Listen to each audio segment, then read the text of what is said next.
no sé cómo, pero sé que el Señor establece la asamblea de su iglesia para que se reúna todos los domingos y así sean animados, ¿no? Sean recargados, seamos de nuevo recordados el Evangelio que hemos creído.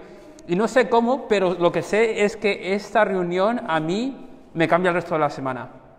El no tenerla me ha afectado bastante y el tenerla, la verdad es que para mí es de mucho ánimo. El Señor me da mucha gracia aquí los domingos con todos vosotros.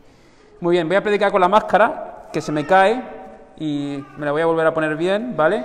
Aunque estáis lejos de mí, si se me cae un poco, pues lo siento, intentaré ponérmela bien. Me siento como un futbolista jugando al fútbol con unos zapatos de traje, ¿no? Estoy un poco incómodo aquí con la máscara en la cara, pero bueno, espero que no sea de mucha distracción. Y bueno, vamos al libro de Mateo, capítulo 5, y voy a hablar sobre el Sermón del Monte. Voy a hacer algo que no se suele hacer, y es predicarlo entero. Ahora, no os preocupéis, la predicación no va a durar más de 45 minutos, ¿vale? Que me la apriete aquí arriba. Gracias al Señor por esa instrucción, no lo sabía, ¿eh? Bien. Entonces, el Sermón del Monte se suele cortar en trocitos y se suele predicar poco a poco. Y no hay nada malo en ello, ¿vale? No hay nada malo en ello. Pero creo que hay una gran ventaja en predicar ver el Sermón del Monte entero, ¿vale? ¿Por qué? Porque nos ayuda a entender mejor qué es lo que está diciendo Jesús, ¿no? Esto es como el cocido madrileño. No sé a quién le gusta el cocido madrileño, a mí me encanta, sí. Y el cocido madrileño se come de muchas maneras. No sé si habéis visto a gente que se lo come empezando por la sopa de fideos, luego la longaniza, luego los garbanzos, y se puede comer así poco a poco, pero la explosión de sabores cuando te lo comes todo junto a la vez con una buena barra de pan no es nada igual, ¿no? De igual manera, el Sermón del Monte se puede pues estudiar poco a poco, pero cuando lo lees entero te das cuenta de la esencia, ¿no? de lo que realmente estamos consumiendo, ¿no? El Sermón del Monte es uno de los bueno, creo que debemos decir que es el mejor sermón jamás predicado, porque lo predicó Jesús, pero ha sido un tema de muchas conversaciones y debates dentro de la Iglesia, ¿no? Según nuestro profesor de seminario, David, este es el texto más influyente de la historia de la Iglesia, dice. Ahora, hay tanto material que es fácil perderse entre los árboles altos y no ver el bosque, pero creo que al verlo hoy de una forma más general, creo que entenderemos la esencia. Para mí, el Sermón del Monte nos describe cómo es realmente un verdadero hijo de Dios, ¿vale? Cómo es un ciudadano del reino.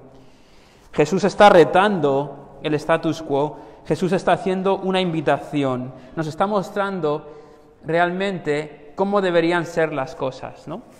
Entonces, cuando leamos el Sermón del Monte, recordemos que esto es eso, una descripción de lo que realmente quiere decir ser hijo de Dios. Ahora, somos hijos de Dios por la fe en Jesucristo, por la fe en el Evangelio. Pero cuando somos hijos de Dios, el ser hijo de Dios produce un fruto muy específico, ¿vale? Y eso lo vamos a ver en el Sermón del Monte. Pero primero oremos y pidamos la ayuda al Señor. Padre, háblanos a través de tu Santo Espíritu en esta mañana y de nuevo revélanos a Jesús. Si hay alguien aquí que todavía no es hijo de Dios, ciudadano del reino, que hoy vean lo bonito que es ser hijo de Dios y ciudadano del reino. Y los que ya estamos en Jesús, que de nuevo nos acordemos de dónde nos has sacado y dónde nos has puesto, Señor. Alabado sea tu nombre. Ayúdame, Señor, lo pido en nombre de Jesús. Amén. Capítulo 5 dice: viendo la multitud, subió al monte y sentándose vinieron a él sus discípulos y abriendo su boca les enseñaba, diciendo. Ya tenemos que hacer una remarcación. Si leéis el libro de Mateo y realmente los evangelios, vemos a Jesús presentado una y otra vez como el cumplimiento de la Escritura, la culminación de la Escritura, ¿vale? Jesús es el segundo Adán, el David final, un nuevo y mejor Eliseo, alguien mayor que Abraham, etcétera, etcétera, etcétera. Y en este texto Mateo nos lo presenta como un mejor Moisés. ¿Os habéis dado cuenta? Ha subido a un monte. ¿A qué nos recuerda esto?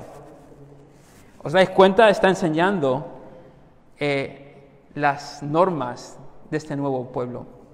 Entonces, ya desde el inicio tenemos que ponernos esas gafas, esa perspectiva. Esto no es una coincidencia, esto no es un mensaje moralístico, esto es Jesús haciendo como un mejor Moisés y dando a un nuevo pueblo las normas o la descripción de cómo es ser un verdadero hijo de Dios, ¿vale?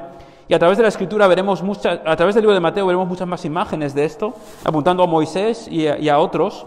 Y recordar, de nuevo, que Jesús no está solamente enseñando, sino que parece que Jesús está haciendo aún más que enseñar. Parece que está, de nuevo, llevando a la culminación de todo lo que la Escritura había dicho en el Antiguo Testamento. Y lo que hace ahora Jesús es llamativo, ¿vale? Del versículo 3 al 16, vamos a ver cómo es este nuevo pueblo. ¿Quién es este nuevo pueblo? Y dice, en el versículo 3, bienaventurados los pobres en espíritu, porque de ellos es el reino de los cielos.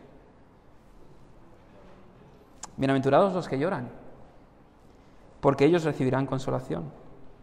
Bienaventurados los mansos, porque ellos recibirán la tierra por heredad.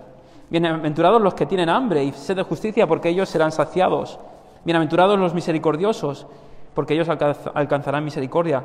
Bienaventurados los de limpio corazón, porque ellos verán a Dios. Bienaventurados los pacificadores, porque ellos serán llamados hijos de Dios. Bienaventurados los que padecen persecución por causa de la justicia, porque de ellos es el reino de los cielos. Bienaventurados sois cuando por mi causa os vituperen y os persigan y os digan toda clase de mal contra vosotros, mintiendo. Gozaos y alegraos, porque vuestro galardón es grande en los cielos, porque así persiguieron a los profetas que fueron antes de vosotros. Este pueblo es un pueblo que llora, es un pueblo manso, con hambre y sed de justicia, misericordioso, limpio de corazón, pacificador. Es un pueblo perseguido. ¿Quién se apunta? Normalmente queremos ser parte de los poderosos, de los influyentes, de los que no hacen justicia a su manera. Normalmente no queremos ser parte de este pueblo perseguido y sufridor. Pero si os acordáis del resto del Nuevo Testamento, de las Escrituras, este es el pueblo de Dios. Los escogidos son los débiles, los necios, los rechazados. Jesús está, de nuevo, diciéndole a la audiencia original, ser pueblo de Dios no quiere decir que nacer de una familia específica, con una herencia específica, con unas costumbres específicas. Ser pueblo de Dios es ser esto. Alguien misericordioso, de limpio corazón, pacificador, padecedores, mansos. En el capítulo 3, Juan el Bautista ya había dicho, generación de víboras, ¿quién os enseñó a huir de la ira venidera? Haced pues frutos dignos de arrepentimiento. Y no penséis dentro de vosotros mismos, Abraham tenemos como padre, porque yo os digo que Dios puede levantar hijos a Abraham aún de estas piedras. Hasta ese momento, la clase religiosa, los que eran de Dios, entre comillas, eran aquellos que eran muy bonitos por fuera, que venían de buenas familias y que tenían su propia justicia. Pero Jesús le da la vuelta a todo y dice, no, bienaventurados son otros. Y estos perseguidos, mansos, llorones, se deben gozar y alegrar. ¿Por qué? Porque vuestro galardón es grande en los cielos. No solamente eso, vemos que el pueblo de Dios en el versículo 13 y 14, 15 y 16 es un pueblo que es sal y un pueblo que es luz. Lo que tenía que haber sido Israel y no lo estaba haciendo. Ese es el pueblo de Dios. Un pueblo que marca la diferencia. Un pueblo que cuando el mundo ve sus buenas obras, glorifican al Dios de este pueblo. Ese es el pueblo de Dios. Jesús lo está cambiando todo. Y ahora Jesús nos da una verdadera definición de la ley desde el versículo 17 hasta el versículo 48, ¿vale? Hemos leído el capítulo 6, hemos leído el capítulo 7, vamos a terminar de leer el capítulo 5, versículo 17. No penséis que he venido para abrogar la ley o los profetas. No he venido para abrogar, sino para cumplir. Porque de cierto os digo que hasta que pasen el cielo y la tierra, ni una jota ni una tilde pasará de la ley, hasta que todo se haya cumplido. De manera que cualquiera que quebrante uno de estos mandamientos muy pequeños y así enseña a los hombres muy pequeños será llamado en el reino de los cielos. Mas cualquiera que los haga y los enseñe, éste será llamado grande en el reino de los cielos. Porque os digo que si vuestra justicia no fuere mayor que la de los escribas y fariseos, no entraréis en el reino de los cielos. ¡Wow! Ahí tenemos que parar. Esta puede ser la declaración de la tesis de todo el Sermón del Monte. Tenéis una justicia, muy bien, pero no es suficiente. Los hijos de Dios no son hijos de Dios con esta justicia tan superficial, tan egoísta. No, se requiere más, ¿vale? Y de nuevo, no estamos diciendo que llegamos al cielo porque nos portamos bien. Lo que estamos diciendo es que como somos hijos de Dios, por la fe en Jesucristo, ahora tenemos una justicia verdadera, que no solamente es externa, sino que es interna. Una justicia completa, una santidad, ¿no? Seguimos leyendo, versículo 21. ¿Oísteis que fue dicho a los antiguos, no matarás? Y cualquiera que matare será culpable de juicio. Pero yo os digo que cualquiera que se enoje contra su hermano será culpable de juicio, y contra su hermano, y cualquiera que diga necio a su hermano será culpable ante el concilio, y cualquiera que le diga fatuo quedará expuesto al infierno de fuego. Por tanto, si traes tu ofrenda al altar y allí te acuerdas de que tu hermano tiene algo contra ti, deja allí tu ofrenda delante del altar y anda. Reconcíliate primero con tu hermano y entonces ven y presenta tu ofrenda. Ponte de acuerdo con tu adversario pronto, entre tanto que estás con él en el camino, no sea que el adversario te entregue al juez y el juez al alguacil y seas echado en la cárcel. De cierto te digo que no saldrás de allí hasta que pagues el último cuadrante. ¿Oísteis que fue dicho, no cometerás adulterio? Pero yo os digo que cualquiera que mira a una mujer para codiciarla, ya adulteró con ella en su corazón. Por tanto, si tu ojo derecho te es ocasión de caer, sácalo y échalo de ti, pues mejor te es que se pierda uno de tus miembros y no que todo tu cuerpo sea echado al infierno.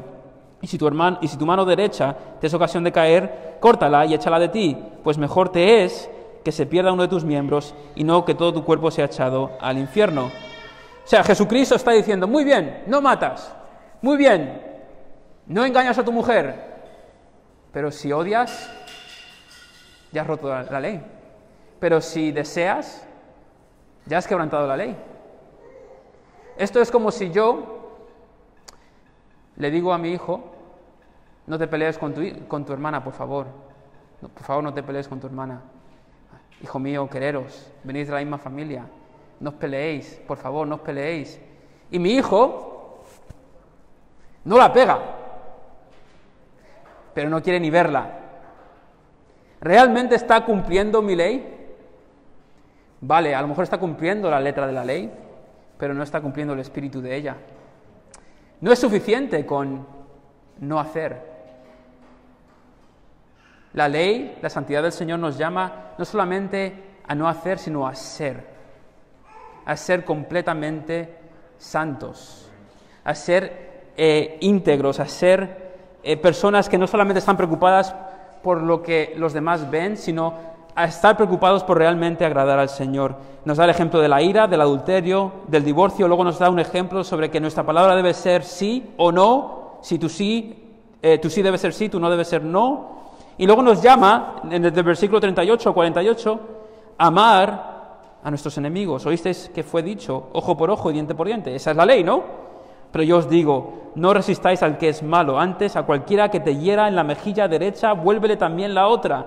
Y al que quiera ponerte a pleito y quitarte la túnica, déjale también la capa. Y a cualquiera que te obligue a llevar carga por 1 milla, ve con él 2. Al que te pida, dale, y al que quieras tomar de ti prestado, no se lo rehuses. Oísteis que fue dicho, amarás a tu prójimo y aborrecerás a tu enemigo, pero yo os digo, amad a vuestros enemigos, bendecid a los que os maldicen, haced bien a los que os aborrecen, y orad por los que os ultrajan y os persiguen, para que seáis hijos de vuestro Padre que está en los cielos, que hace salir el sol sobre malos y buenos, y que hace llover sobre justos e injustos. Porque si amáis a los que os aman, ¿qué recompensa tendréis? ¿No hacen también lo mismo los publicanos? Y si saludáis a vuestros hermanos solamente, ¿qué hacéis de más? ¿No hacen también así los gentiles? Sed pues vosotros perfectos, como vuestro Padre que está en los cielos es perfecto. Jesús no ha venido a quitar la ley o a atacarla. Jesús nos estaba explicando realmente de qué se trataba la ley. Hasta los más pequeños detalles eran importantes para él, pero el pueblo se había quedado corto. Jesús nos dice por lo menos 4 cosas en estos versículos. Primero nos muestra que todos somos iracundos, adúlteros, infieles, inestables, que amamos muy mal. Nos muestra que no basta con hacer, sino que es necesario ser. Para ser hijos de Dios se necesita más que simplemente no romper algunas normas. Y mostrarnos que la verdadera justicia es interna y externa. Y luego le da un broche de oro en el versículo 48. Sed pues vosotros perfectos, como vuestro Padre que está en los cielos es perfecto. Esto es imposible. Esto es imposible, Fran. Es imposible, al menos que Dios ponga su espíritu en tu ser, te lave de todos tus pecados con su sangre preciosa y te dé una nueva justicia. Por supuesto que es imposible. El Sermón del Monte no nos llama a decir, ok, pues mañana empiezo. No, el Sermón del Monte nos derrumba y nos lleva a Jesús. Y es cuando vamos a Jesús que de repente vemos estos cambios suceder en nuestras vidas. Por ejemplo, yo, sinceramente, me convertí con 15 años, pero me costaron algunas cosas algo. Por ejemplo, yo era muy exclusivo con mis amigos, me acuerdo. Tenía 4 o 5 amigos cercanos y todos los demás eran mis enemigos, literalmente. Y estuve cómodo con eso por un tiempo. Pero me acuerdo que llegó un momento en que yo me metía con gente que no eran mis amigos y el Señor me decía, no, eso no está bien. ¿Cómo vas a llamar a ese estúpido? ¿Cómo vas a hablar mal de esa persona porque no sean tus amigos? Y poco a poco, no porque yo lo conseguí, sino porque el Señor lo puso en mí, empecé a amar a personas que ni siquiera conocía. Por ejemplo, hoy han entrado 5 o 6 visitas, habéis venido a la iglesia, y yo creo que como iglesias podemos decir, os amamos, aunque no os conocemos. ¿Por qué? Porque la justicia verdadera que se recibe por gracia nos ha sido dada como hijos de Dios. Entonces, por supuesto que es imposible si no fuese por el milagro de la conversión. En el capítulo 6, ¿vale? En el capítulo 6 vemos cómo es la verdadera espiritualidad. Lo leyó Alberto al principio del sermón, del culto. La vida religiosa en la comunidad judía del siglo I pues se basaba mucho en la piedad humana, en apariencias, en protocolos, y Jesús le vuelve a dar la vuelta a todo. Y nos muestra que, por ejemplo, cuando demos limosna, no lo hagamos para ser vistos. Cuando oramos, no debemos orar solamente cuando nos congregamos para dar la nota, sino que debemos tener una vida íntima con nuestro Señor, con nuestro Padre. Vemos que la verdadera espiritualidad es sincera. En el versículo 16 al 18, esta gente inclusive mutilaba se dejaba que su cara se desfigurara para que todo el mundo supiese que estaban ayunando. Se trataba todo de apariencias. Había muchas apariencias y poca sinceridad. Y luego vemos que la vida de un hijo del reino es una vida verdaderamente entregada y preocupada por lo que es eterno. O sea, un hijo del reino no está obsesionado por las cosas materiales. Obvio, no vives debajo de un puente. Obvio, tienes un teléfono móvil. Obvio, tienes un coche. Bien, pero eso no es lo que me define. Eso no es lo que me llena. A mí lo que me llena es ver el reino de Dios expandirse, ver a gente creer en el Evangelio, ver a la iglesia del Señor crecer, ver a mis hijos, no querer ser estrellas o ser famosos, sino querer a Jesús como yo quiero a Jesús. Eso es lo que a mí me llena. Eso es lo que nos debe llenar como hijos de Dios, verdaderos hijos de Dios. Es curioso que Jesús hace un contraste una y otra vez aquí en el capítulo 6 sobre lo eterno y lo temporal, en el 19 y 20, en el 24, en el 25 y 26, en el 32 y 33. Está diciéndonos, los que son de Dios viven una vida que busca su reino primeramente y lo demás será añadido. ¿Eso te describe a ti? ¿O estás tan preocupado, tan preocupada por el siguiente logro, por el siguiente modelo de no sé qué, por tener todo lo que te necesitas para estar sin preocupaciones? ¿Estás tan obsesionado por lo material que realmente no pareces hijo del Rey? Jesús nos está diciendo, no os afanéis, tenéis un buen Padre, Él sabe lo que necesitáis. Buscad primeramente el reino de Dios y todas estas cosas os serán añadidas. Viendo esta definición en el capítulo 6 de la verdadera espiritualidad, debemos reflexionar. ¿Cuánto de lo que haces es realmente para el Señor? ¿O lo haces para ser visto? ¿Es tu religiosidad un espectáculo o algo para calmar tu conciencia? ¿O tienes una relación genuina e íntima con el Padre? ¿Qué es lo que invade tus pensamientos y tus deseos? ¿Qué es lo que te provoca ansiedad? ¿Cuántas veces te encuentras meditando en lo que verdaderamente es eterno y no en lo pasajero? Jesús está retando esta estructura y está diciendo, os habéis quedado cortos de nuevo. Estáis atinando a lo equivocado. Pensáis que ser hijo de Dios es una cosa y os digo que ser hijo de Dios es otra. ¿Vale? Contextualizamos. Ser evangélico no es suficiente. Venir a la iglesia los domingos, inclusive diezmar, inclusive ser una persona moral y decente, preocuparte por los tuyos, no es suficiente. El verdadero hijo de Dios tiene una justicia completa, interna y externa. Está bien, puede estar cómodo con perder. Puede estar tranquilo con la justicia que Dios da. No buscas tú la justicia a tu manera. Un hijo del reino no está preocupado por si los demás piensan que él es espiritual, está preocupado por agradar a su Padre. Un hijo del reino ama a personas que no son como él. Vamos a ver, si tu círculo social son personas tal y como tú, aquí hay un problema.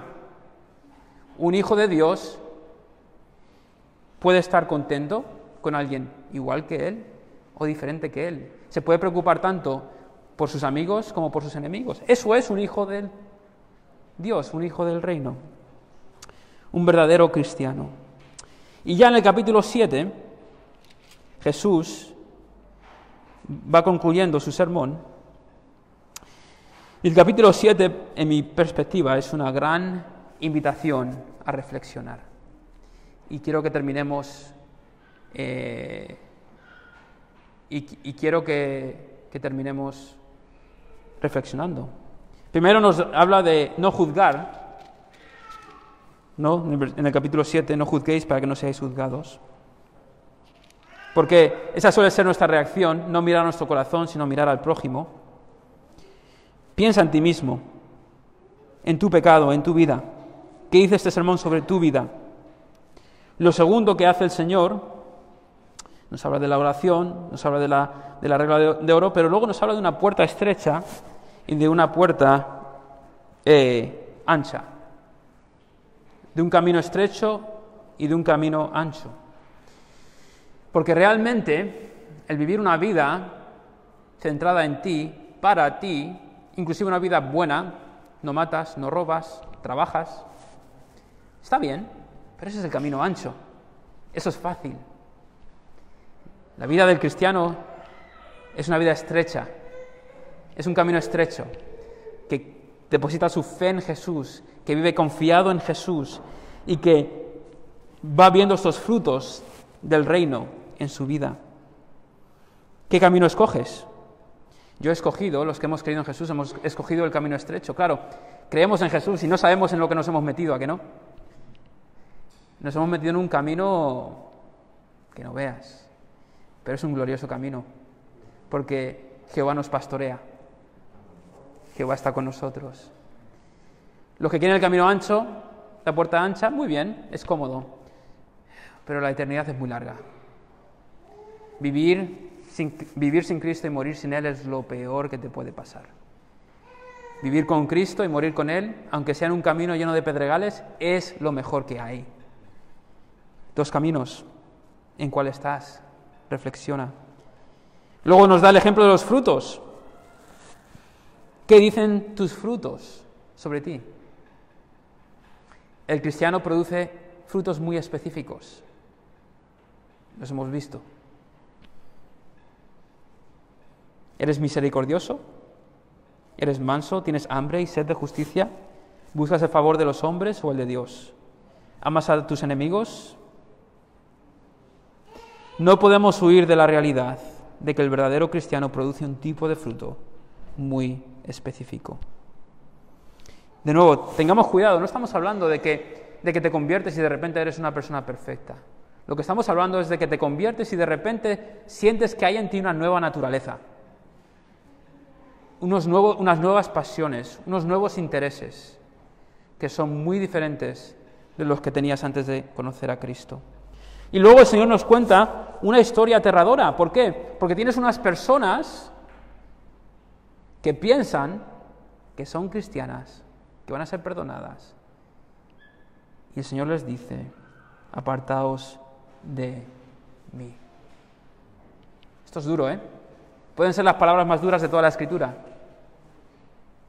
Unas personas que pensaban que el Señor les iba a dar la bienvenida a su reino y les dice, apartaos de mí. Ahora, quiero que notéis algo sobre estas personas.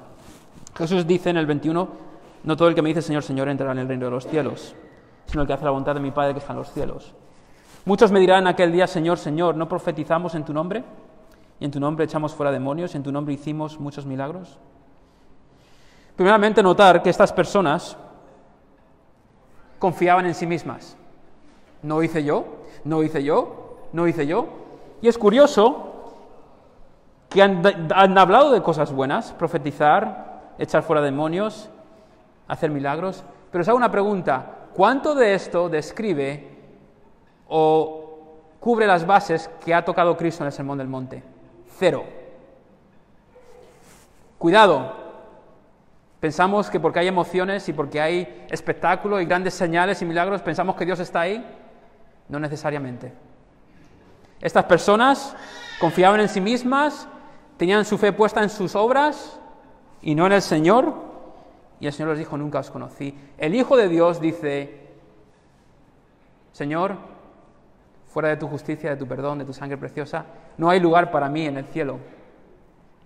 El verdadero Hijo de Dios pone su confianza en la obra completa de Jesús y ve otro tipo de señales, además de estas, en su vida. Y luego nos da a Jesús una bella ilustración. Esta historia se la contamos a nuestros hijos una y otra vez, ¿a que sí? Sobre el que edificó sobre la arena, sobre el que edificó sobre la roca. Yo me sé hasta una canción de niños. ¿La queréis escuchar? Otro día. Cuando no tenga la máscara puesta, ¿vale? Es curioso. Jesús nos está dando una invitación. ¿Quién serás tú? ¿El sabio o el necio? El sabio oye a Jesús, pero le escucha y le hace caso. El necio oye a Jesús, pero no le escucha ni le hace caso. Y un día llegaría la prueba, como lo hemos leído hace unos minutos, y toda esa estructura que había edificado se viene para abajo. Pero aquellos que hicieron caso a Jesús, llega la lluvia, vienen los ríos, soplan los vientos y estamos firmes en Jesús, porque le hemos escuchado, le hemos creído y ahora somos verdaderos hijos de Dios. Entonces, esa es la vista de pájaro del Sermón del Monte. Podríamos analizar muchos detalles, pero creo que deberías escuchar la invitación de Jesús hoy. Esto es una invitación. Si ya la has aceptado, deberías reflexionar y decir, Señor, estoy siendo sal, estoy siendo luz, tengo los rasgos de un hijo de Dios. Señor, yo creo en ti, pero por favor que estos rasgos sean cada vez más evidentes en mi vida. Y si todavía no has creído en la obra de Jesús perfecta y suficiente en la cruz para el perdón y una vida nueva, entrégate hoy a Él. Acepta la invitación, sé prudente. Escoge el camino estrecho. No seas de aquellos que buscan la comodidad y la religiosidad cómoda y a mi manera, sino di, no, Señor, todo lo que yo creo a la basura, lo que dices tú es lo que yo creo. Soy malo, soy pecador, no soy santo, pero creo que Jesús, por lo que Él hizo en la cruz por mí, me puede hacer santo. no solamente eso,